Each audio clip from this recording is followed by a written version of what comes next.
you to respond to the importance of science and how it affects your particular agency's work plan priorities. And I see Dan reaching for his microphone, or were you just adjusting yourself? Well, thank you. Did I get it on? Yeah.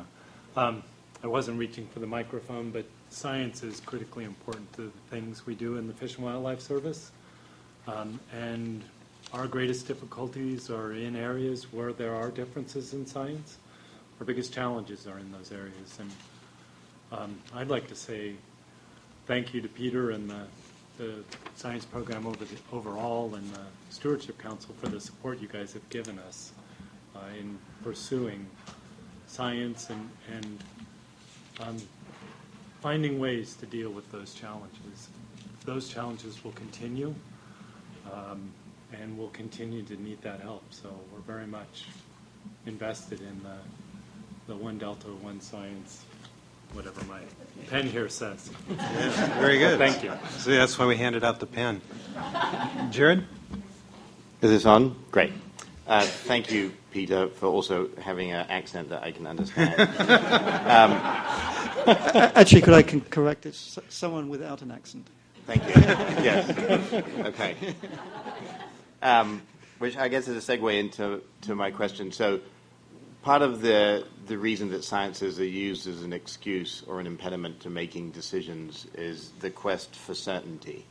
How certain, how precise do we need the data to be before we make a decision? And one of the things that I thought was great about your presentation, which I hadn't realized, is kind of how you've recalibrated your outputs in terms of timelines to meet different decision-making needs. And one of the things that I find really useful, and maybe you've thought of, is on different scientific questions that are before you, to kind of be able to articulate to what degree, or even in percentage terms, 5 years of science will be able to refine on either side of this middle line of data by 2%, 3%. Because I think sometimes we think there's going to be sea-state changes from science coming in, and often it's very incremental changes to an assumption that we already have. And so it would be less able to be used as an excuse if you say, you know what, after 5 years, we'll be able to refine the model by this margin of error on either side. But, you know, really, a lot of what we know we will continue to know and is unlikely to change.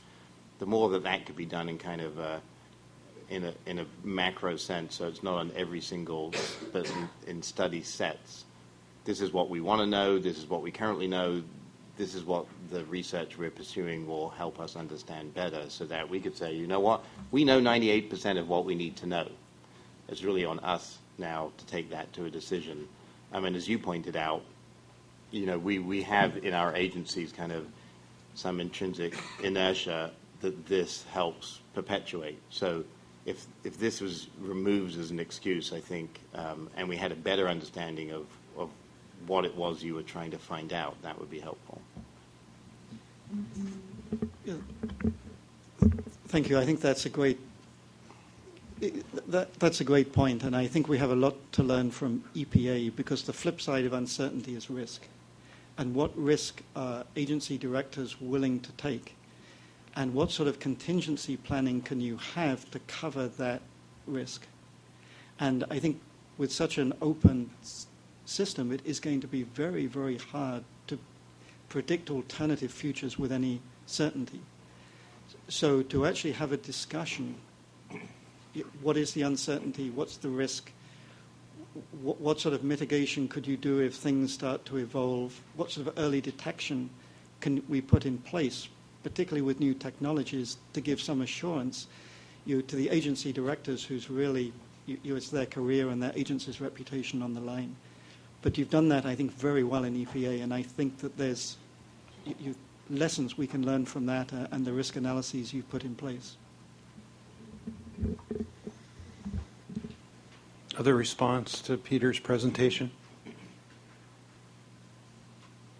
You know, Felicia? No, just a quick thank you for the approach and the great work of the science program. I do think that this is an area where there is a need for great coordination, and that you all are off to a great start. I think one of the things that keeps sticking with me of many, other than Campbell's really cool new frontier sort of in adaptive management and hubs and everything, which I want to spend some time on.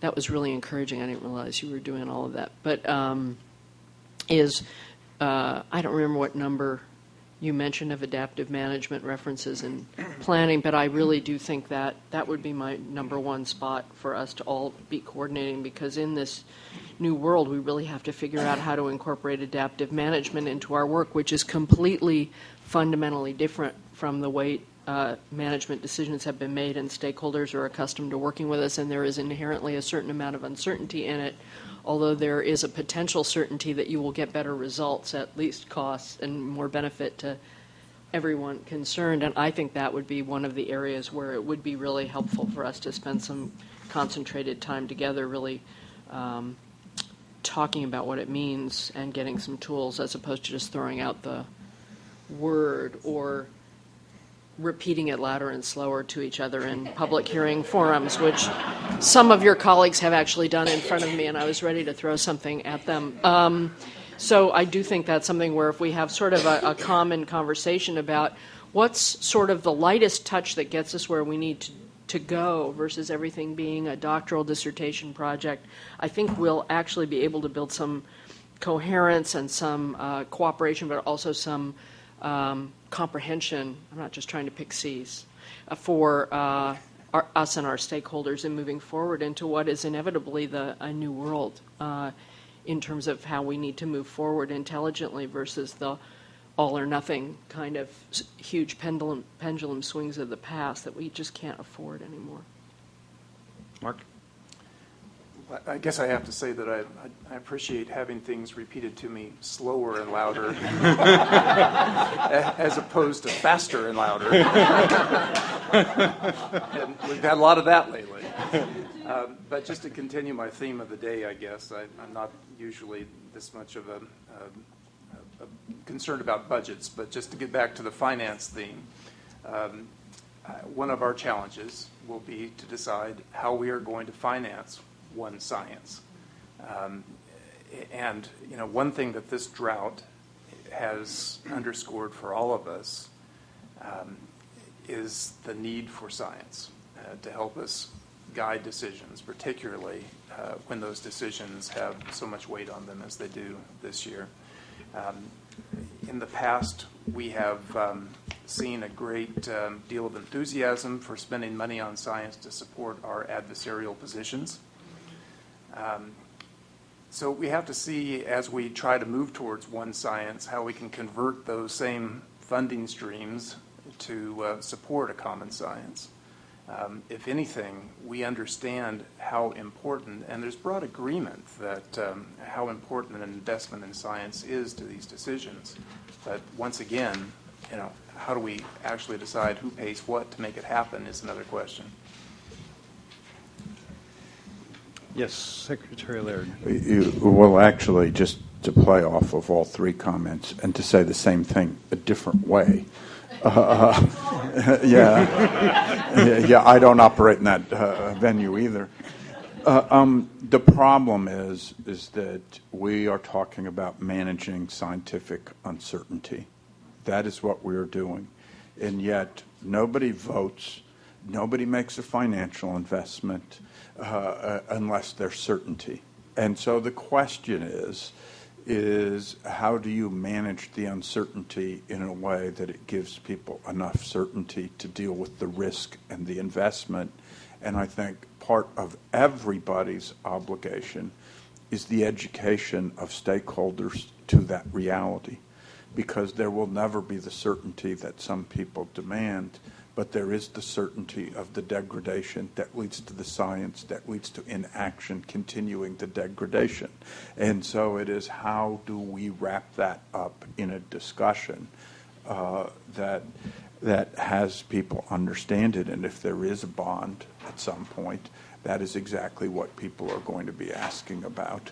If there is massive habitat restoration, how is it tied to backstopping the uncertainty?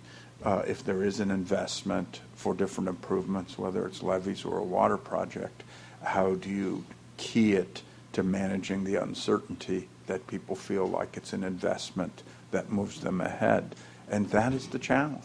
That is just the challenge. It is the public policy and fiscal challenge in a way that I think it is much easier to speak faster and louder. And I'm reminded, given the accents, that that's generally what happens when I travel in a foreign country and I watch people try to speak another language. They feel if they can shout English louder, that somehow that will be their personal breakthrough.